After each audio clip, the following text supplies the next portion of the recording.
และให้ยาต้านไวรัสฆ่าเชื้อนะฮะและยาแก้ไอนะครัตำบูปลาใช่ไหมกินได้ไหมนอนได้ไหมแม่บูบอกเลยนะครับว่ากินได้เล่นได้นะครับผมถือว่ายังโอเคไม่มีงอแงนะครับและตอนนี้ครอบครัวนี้กำลังสู้ต่อไปสู้ไปเรื่อยแซ่บอร่อยนะเนี่ยหลอดใหญ่นะกินยาง่ายแล้วก็ร่าเริงสดใสไม่มีอาการเลยผู้ชมจ้านี่จ้าบอกอย่ามายั่วให้เสียเวลา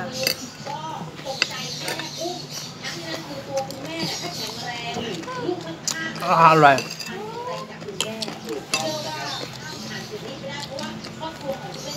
อร่อยจริงอ่ะ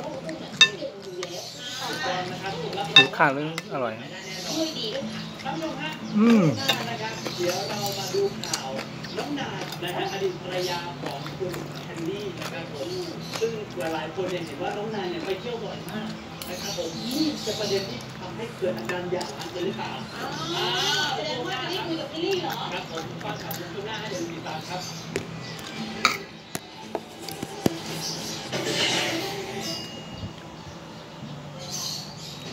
ถ้าคิดว่าไปฝั่งอันไหนก็เหมือนกัน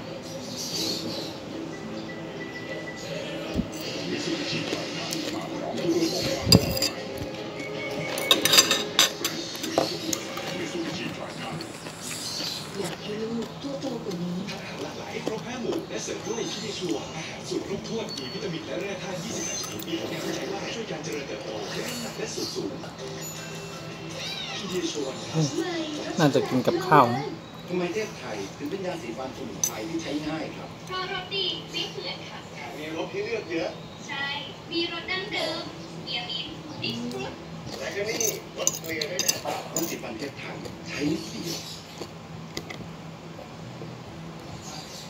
ต้องไฮรีนบูลิ่งทัชใหม่ที่คาโมไมล์ผสานเซรั่มนม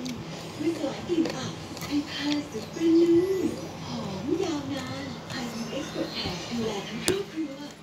อากาศที่สดชื่นเย็นสบายจากธรรมชาติอากาศสดชื่นเย็นสบายภายในบ้าน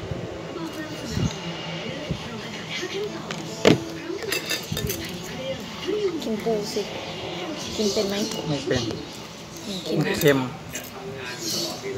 เวลาส่วนใหญ่ที่มีก็จะทุ่มเทกินนะ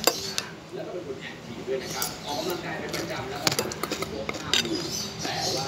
ถึงอย่างไรก็แล้วแต่อายุก็มีผลกับเราครับทุกวันนี้นะครับเวลาจะเดินจะลุกจะนั่งเนี่ยนะครับก็เริ่มมีเสียงก๊อกแก๊กมาจากหัวเข่านะครับก็เลยปรึกษาคุณครู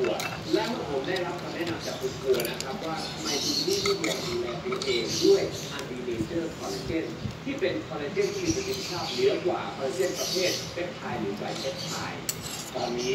ไอ้เรื่องปัญหาคาใจที่มีการเสียงหัวเข่าหรือเสียงก๊อกแก๊กจากหัวเข่าก็หมดลงไปทันทีครับเพราะอันดีเนเจอร์คอลลาเจนนะครับที่ได้จากการรอยเผาพื้นแท้ๆทั้งตัวทำให้ช่วยในเรื่องของการกระตุ้นการสร้างคอลลาเจนไม่ว่าจะเป็นข้อเข่าผิวหนัง